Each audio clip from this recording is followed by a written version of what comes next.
US economy, the GDP, 20 cents out of every dollar goes towards healthcare. How would you describe the current state of digital maturity?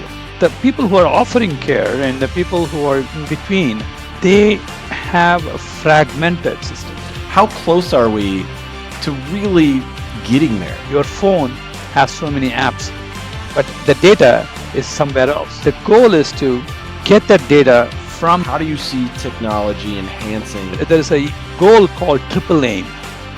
In triple aim in healthcare is about. Hello and welcome to Healthcare Journeys. I am your host, Kevin Rosenquist. Thanks for joining us today.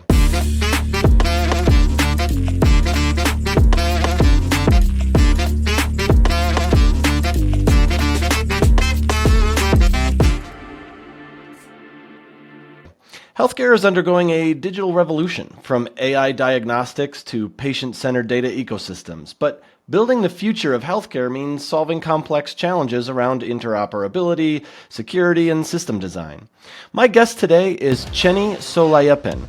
He is the Senior Director of Product Management and Strategy and Government Health Programs at Cognizant, a company helping healthcare organizations modernize, innovate, and reimagine what's possible. Chenny, so good to have you here. Same here. Thanks for having me. Yeah, absolutely. We were talking before. You're a podcast host as well. So tell me a little bit about your show.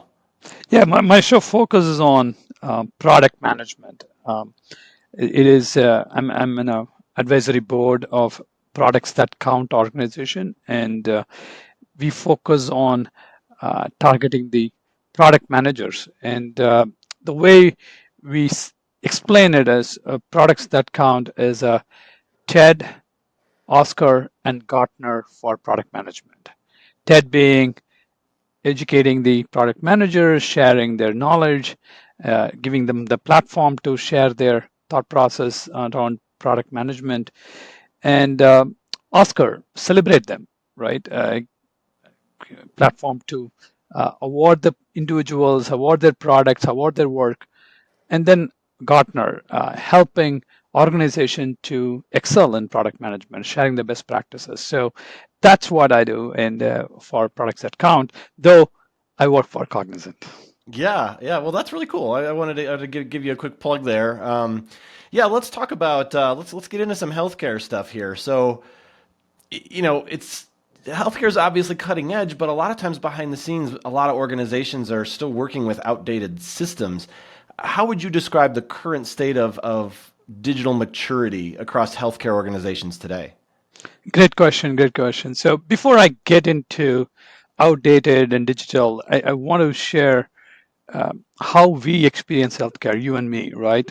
So in America, for you to get care, you carry minimum 4 insurance card, right?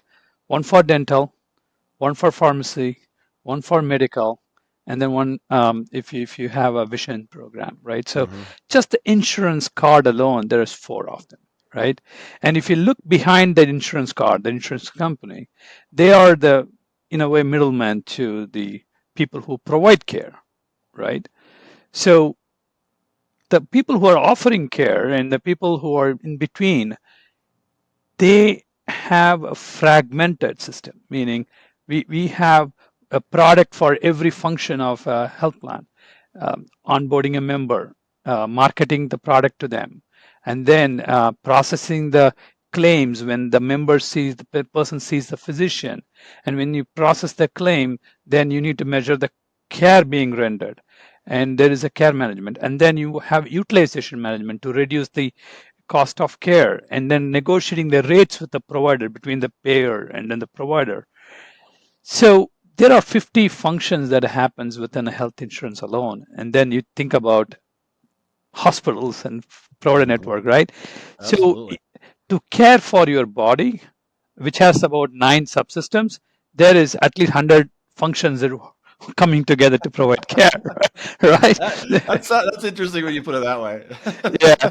So now these systems are not built by one organization or one individual, and we are being a capitalistic society. There's no monopoly, right? So you have various products, And healthcare since 70s, where the electronic format has came into healthcare, there are a few standards out there, primary for billing purpose.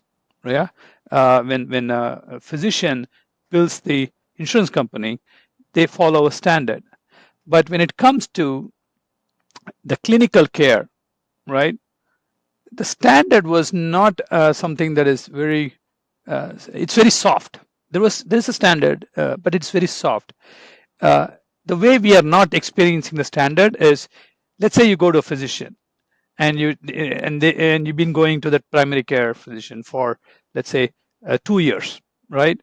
And Okay. then you happen to relocate for work to a different city. Your health record, when you ask for it, they're going to ask you to take a printout, a paper copy, right? Mm-hmm. And if you ask, no, I want it in electronically to give it to my next provider in this city, they say, I have a website, log in and download and take it, which means the paper copy is not interoperable, right? The Mm-hmm. system is not going to talk to each other. So the way the healthcare evolved in America, it put us in a situation where two systems cannot talk to each other without being a forced integration or interface. Now, Mm-hmm. that's where when you say out of what do you call outdated, it's Outdated, more. yeah. It is kind of a regulatory also plays a role. It's with healthcare data. It's PHI, protected health information. HIPAA governs the. There is a HIPAA security law is there. All of that makes it very difficult for healthcare to move like a financial industry. We talked about fintech, right? You are also hosting a podcast on fintech. Financial industry moves pretty fast. Consumer industry even faster than financial industry, right? Healthcare lags behind all of this. So the last 15 years, there is a need for healthcare to become interoperable to reduce the fraud, waste, and abuse. The recent administration in US talks a lot about wasteful spending, right? Now, when the data is not moving from one provider to another provider, they will repeat the same services that you already had. Let's say CT scan. You would have taken a CT scan 6 months ago, but if it doesn't travel with you to the next provider, they're going to order one again, right? It's a volume. The business is going by volume, not by outcome. Yeah. Mm-hmm. So Yeah. when you are rewarded for volume, we are in a sick care model. We are not in a healthcare model. Right. Yeah. Yep. So all of that makes it I would outdated is that's where we are in the industry. So interoperability is the way to move forward, and there are a few standards that are closer to financial industry that we are adopting called FIRE, and we are very upbeat about that. And hopefully that standard, it's like this, right? If data is the oil of the new economy, you need the plumbing to move the data, Mm-hmm. right? So Mm-hmm. to move the oil, you need the plumbing, you need the pipe. Likewise, you need the right standards to move that data, so that as you seen by a physician, if you have a gaps in care, the physician needs to be alerted, the clinical decision support, so that your care has been rendered. So a long response, but that's where in the industry is. It is how the industry started and then evolved, and we need to take it in the right direction. And you brought up fintech. I mean, I've talked to people before about a similar thing in the industry because a lot of banks, larger institutions and stuff, they're on legacy systems too. They're Mm. on systems that are outdated because there's not a ton of motivation for them to update. And maybe now with AI and some of the other stuff happening, they're going to have to look at some things. They're going to have to make sure that their customers are taken care of as well as they will be with other companies. But is that kind of what you're saying about some of these healthcare companies? There's just not a lot of motivation to like update their legacy systems. So another response, I'll give it to you, right? Um, the motivation is there, but the funding, where the funding is going to come from, Yeah. because in America there are 337 million lives, and you wouldn't believe it, almost 180 million, almost 2 out of 3, right, is funded by government programs: Medicare, Medicaid, Veteran Affairs, Department of Defense, Market Exchange, Obamacare, all these programs, if you take the number of insured lives, they're funded by the government. So now, do you want to have the money going towards caring for that person or building the technology and the investing? So in a way, investment is one thing. The other thing is the infrastructure. If you don't have the backbone, then these hospitals and providers cannot come onto your infrastructure, right? So you got to incentivize them, and you have to build the infrastructure. And then, of course, without the incentives, nobody is going to invest, Yep. right? Yeah, Yeah. it's a So big investment, yeah, time and money and training and all of it. Yeah. yeah, of course. Yeah. So, Cognizant partners with healthcare organizations to navigate transformation. Can you kind of describe what that looks like and how how Cognizant helps to modernize health organizations? Of course. So Cognizant is a large services, IT services organization known for. So we touch pretty much top 29 out of 30 health plans.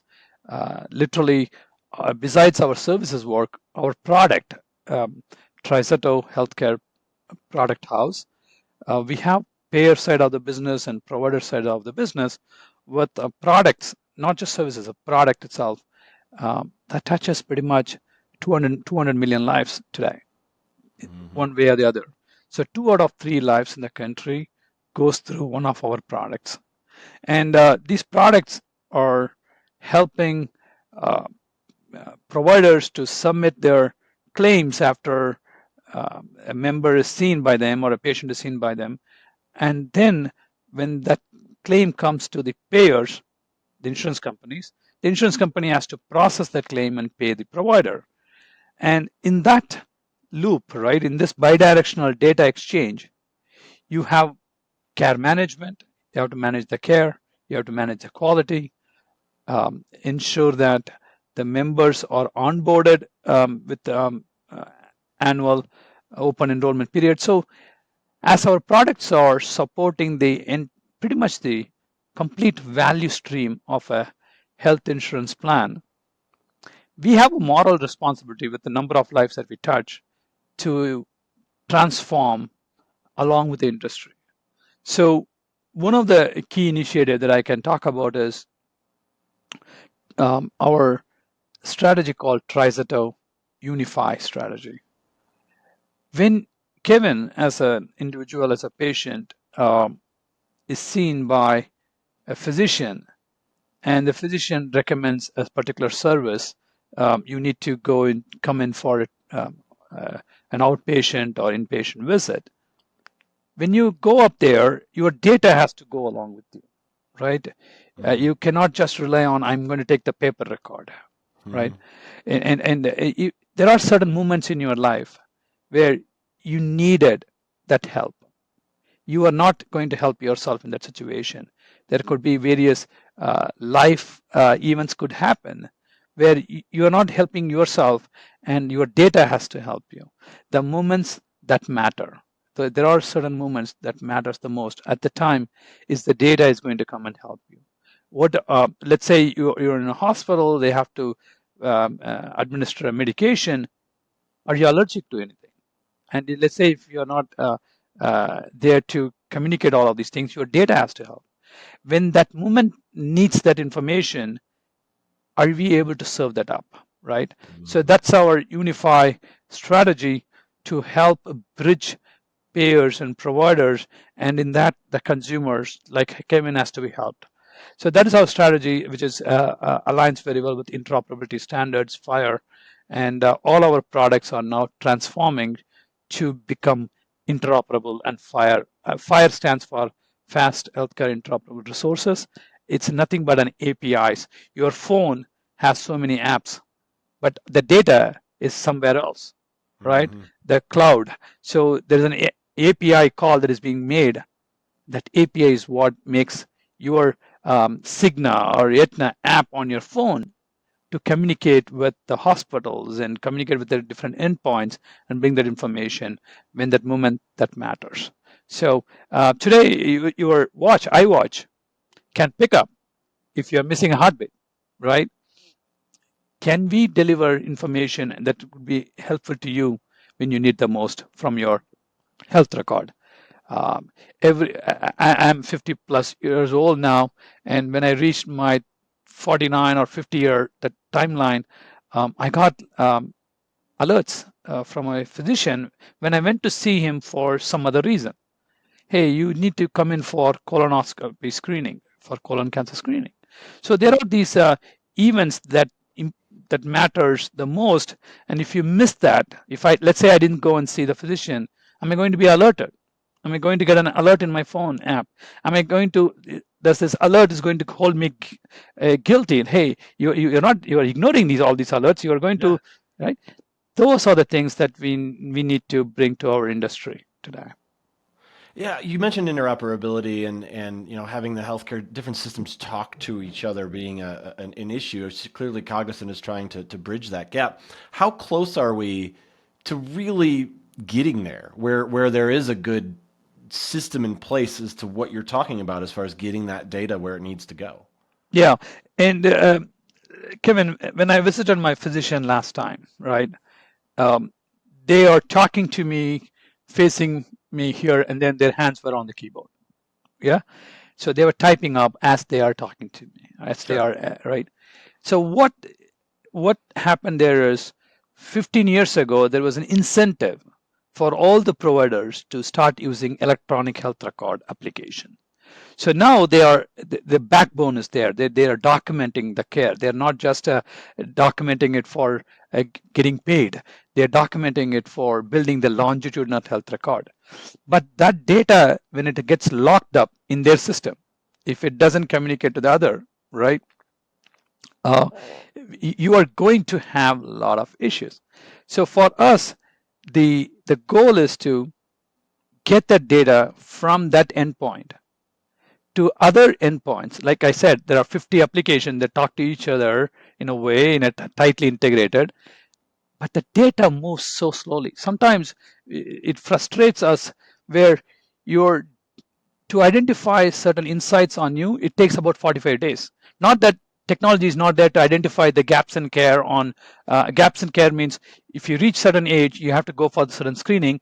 I can identify the insight, but if I don't have the full data on you, I may ask you to go and do the same services again and again. Hey, Kevin, go in for colonoscopy screening. You'll be wondering, hey, I just did that. It. I don't want to do it again. Yeah, and knowing that procedure, what it some of us have gone through it and what it means. So it's the day before that's the rough part, but we won't get into that. so literally, when the data is not going to come out of the system, it's going to have a lot of experience issues. So the government has made a lot of guidelines, put out all the standards, built the infrastructure. It's called Qualified Health Information Network. In America, and a simple example is when you go to an airport, when they screen you to go through that facility and board the aircraft, when you land in the other destination airport, they trust the airport that sent you from. Yeah, true. Right? Yeah, to do the right thing and do their jobs properly and all that. Sure. Exactly. So there are 5,000 hospitals in America today, right? There's 1 million physicians who are working in these hospitals and the health systems. Now, if my data is in with one of the hospital in Michigan, Ann Arbor, I need to get into a regional network. My data has to get to the regional network. As long as that regional network can identify, hey, Chenny, a person named Chenny with this identifier is in this particular hospital, I know about as that person in data is over there. That's all it needs to know, where your data is. Now, if you have that for that particular region for all the population, then let's say you have 8 regions in America, you set up that qualified health information network, then the network can trust each other. Yeah. So as long as your data is in one hospital with that one network, then if I travel for vacation to Hawaii, then from there, if something happens to me and they need to pull it out, all they have to do is check for Chenny with my identifiers. It will locate, hey, Chenny's data is found in California and Michigan. Let's go and pull the data by targeted search. That network has already been established. That's called under the framework called TEFCA, Trusted Exchange Framework and Common Agreement. Just like the airport, right? Just like the common agreement between all the airport, there is a common agreement that has been established over the last few years, and for the first one was for the payment and care delivery. The next one is for healthcare operations. So we are upbeat. The infrastructure has been set up. Now people have to come to the airport. They have to start using the airport, right? They have to trust that flight will take them from point A to point B and drop them over there. So when physicians start coming onto that network, then the data will move. So the infrastructure has been set up. Now there has to be an incentive for the physician to connect to it and share the information, because data can be monetized, right? Yeah, of course. And it is being monetized all the time. And if you now give this infrastructure, what is in it for them to share the data, right? So there got to be right incentives for them to share, and that comes in with the regulatory changes and also incentivization. So we are in the next 3 to 4 years, it's going to be very important.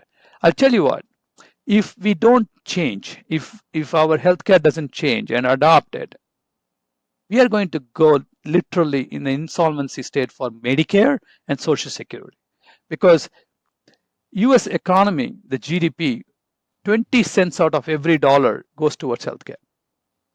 Yeah, meaning you are being taxed out of 20 cents. Right now you're making, let's say you're generating revenue, 20 cents you have to put aside for healthcare. That is the situation today. Right. Now, as I said earlier, every 2 lives in the country today is funded by the government. If you continue to spend like this, with waste and abuse and other fraud that could happen, then what happens here is taxpayers' money spent on things that are unsustainable. At some point in time, you're going to lose all that funding. Then you go insolvency state. So right now, by 2033, Social Security will go bankrupt.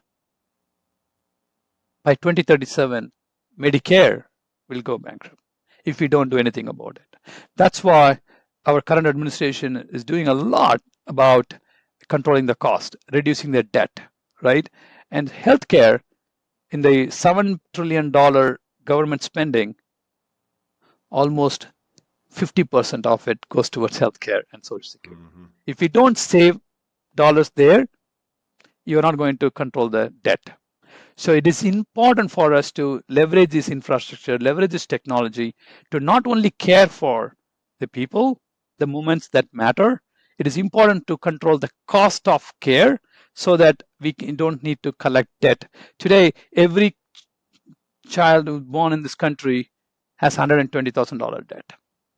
Right, as soon as they are come into this world, right? Yeah. Is it sustainable? So healthcare is one of the, as Warren Buffett has said, it's a tapeworm on our economy. So yeah, tapeworm on our economy. That's bleak. Yeah. So beyond, the what we've been talking about, what about the patient experience? How do you see technology enhancing, the actual patient experience, from access to care, personalization, empowerment? Where do you see that going in the future? I would say this though, right? We get very good care provided when you have insurance. Yeah. Right. Yeah. Gotta have the insurance, and then you are taken care. And we have one of the best infrastructure, best hospitals in the country, right? You don't have to wait a lot of 3 months, 4 months for if you're diagnosed with something critical, right? We have a good health system. Now, where it matters, where it gets challenging is when you have an oncology experience. Let's say someone in your family diagnosed with cancer, and when you're going for a cancer treatment, there are a number of physicians, especially that you need to see. The number of eligibility checks they are going to run on you, whether you qualify for this, qualify for that, whether it is allowed in your insurance. If not, if you have a Medicare and Medicaid insurance, let's say if you're not uh, uh, let's say you are an aged person and you are in a low income subsidy, so you carry both Medicare and Medicaid. So all these eligibility benefit checks for to be done and given the right care with reduced cost, it's challenging. It's very challenging. So as long as it is, it's a simple in and you go in for an outpatient treatment, come out, it's okay. But when you have this chronic condition where there is so much involvement from specialists and just managing, coordinating the benefits, very tough. So uh, there is a goal called triple aim.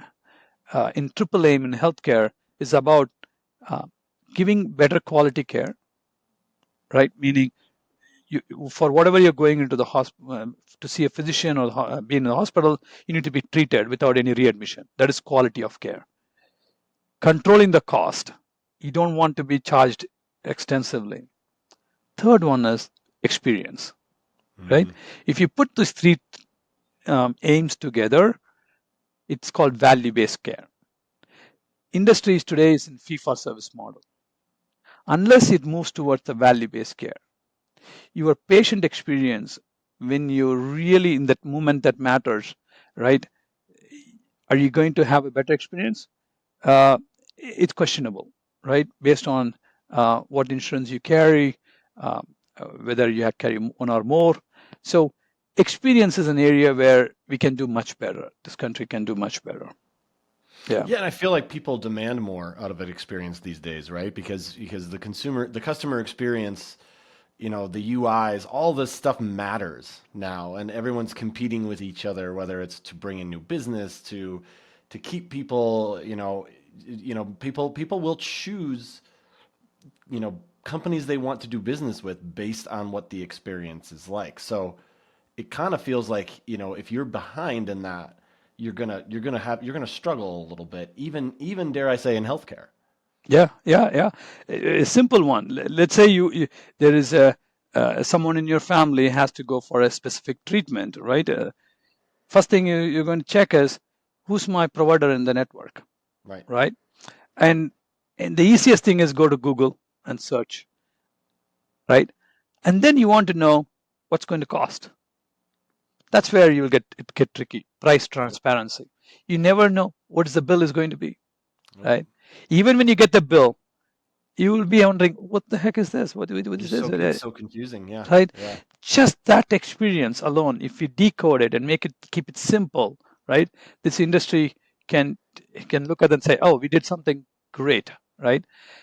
But that's not easy. The same treatment in 3 different hospitals get charged 3 different ways. And based on your insurance, it's even further discounted in different ways. So it's unlike price of, I don't want to compare healthcare to a commodity like products like iPhone, but people are expecting that because you're spending out of pocket. Do you have enough to spend, right? Right. So they need to know. So price transparency. If we just bring that piece, healthcare industry can do a great service to itself. Yeah, that would change everything. I mean, if Yeah. you actually knew what things were going to cost in advance, yeah, I mean that would be, yeah, it's kind of crazy. I guess you don't really think about that until someone Yeah. says it to you. You start or you start having a discussion like this because it's just, oh, it's the way it's always been. So yeah, well, I guess we'll figure it out later. Like we don't know. But you're right. If we did have access to that information, it'd be a game changer. Yeah, and when you have that, and then just like how you do, yeah, is this a 5-star rated physician? Is it a 5-star rated hospital for that particular treatment? Are they having people successfully getting treated, or are they having a lot of readmissions going on? If those information become readily available, then you are literally a consumerism, right? It's true consumerism in healthcare. Um, we talk about this a lot every 4 years during election True. time, right? But getting it done. It's challenging, but every one of us in healthcare, one way or the other, we are working towards making that transformation. I can speak for myself. For me, it's all about the purpose. Why am I doing this, right? Am I going to make a difference in someone's life with my product? If someone says, oh, we improved the quality of care by 2 points in this health system, that's 2% of the population in the 30 million lives that we support today. That's a considerable number of lives that we are, right? So that's what I look forward to. In the healthcare industry, a lot of us are working with that purpose, right? And we need more people like that to make that transformation. Mm-hmm. Yeah, definitely. Yeah. Interesting stuff for sure. Well, the company is Cognizant. Chenny, thanks so much for your time. Really enjoyed chatting with you. Of course, Kevin. Thanks for having me.